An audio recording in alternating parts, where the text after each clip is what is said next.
started to meet at the Histadrut Center. That was on Laurier.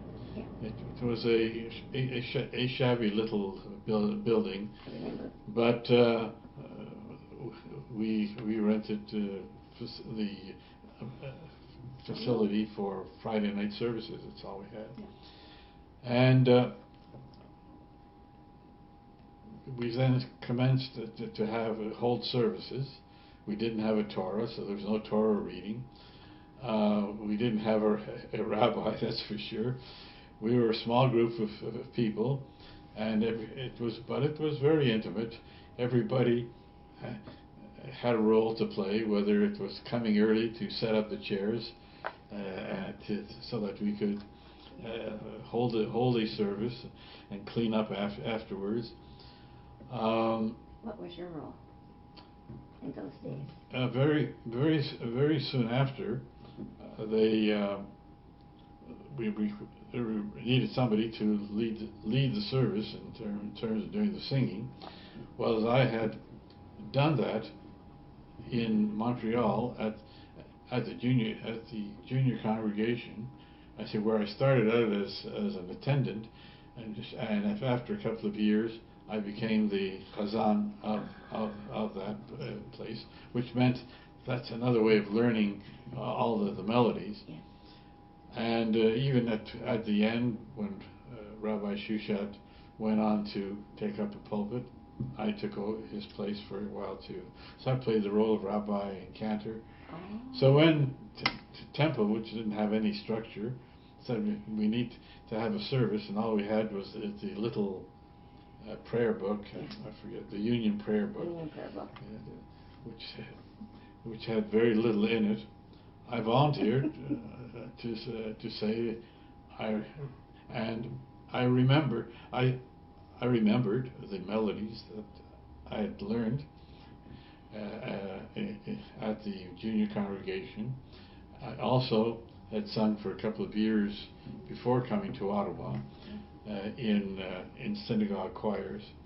So I was a natural, and not knowing anything else, I introduced the traditional Orthodox melodies to the service. And I think I unilaterally made a decision that while everything is being conducted in English, at least the singing portion should be in Hebrew. So that's what's being done to this day. So you can say Max made that contribution early and set the tone. Yes.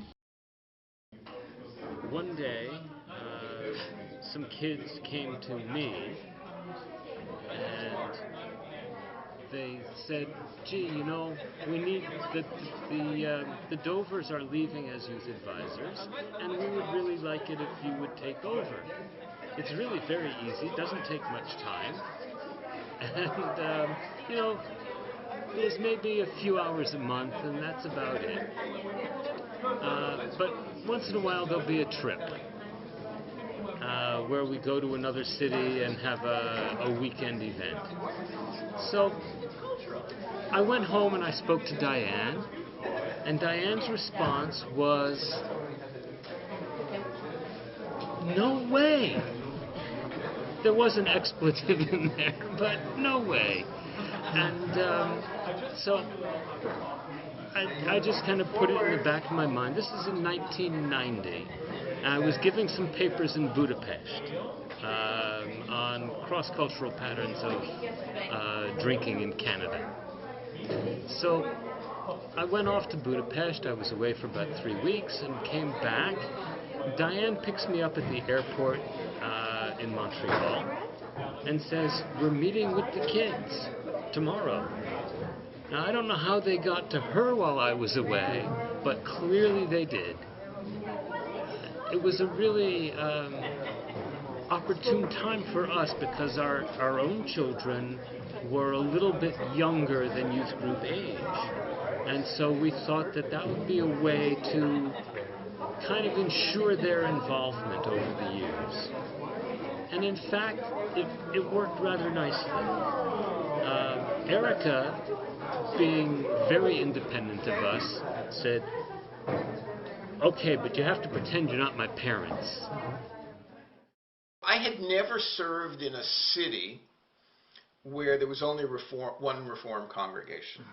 And it became pretty clear to me in my research that Temple Israel was not perceived to be in the mainstream of Ottawa, and that they perceived themselves to be outsiders. And so one of my goals was to bring the community and Temple Israel closer to each other.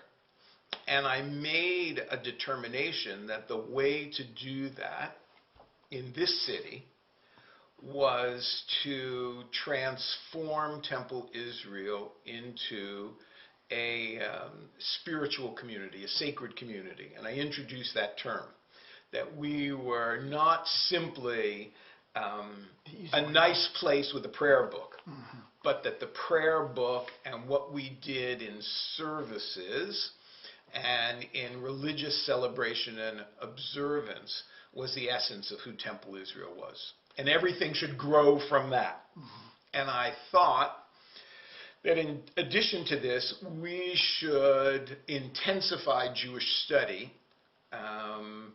away from the classical Reform model of history to textual study. And I believe that the community would then begin to take us seriously as Jews, and we might even take ourselves seriously as Jews, and through that come together. And I don't mean to suggest that other rabbis didn't do it, but I didn't think it worked the way they were doing it, and that I thought that the future of the temple was not to be the outlier. I think the community began to see the temple as a serious place.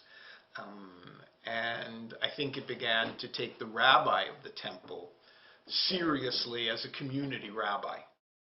When our first daughter had her bat mitzvah, it was the first time I ever had an aliyah, and it was wonderful. I felt so honored, because again, that was the whole thing in terms of that was so wonderful for me about Reform as opposed to Orthodox.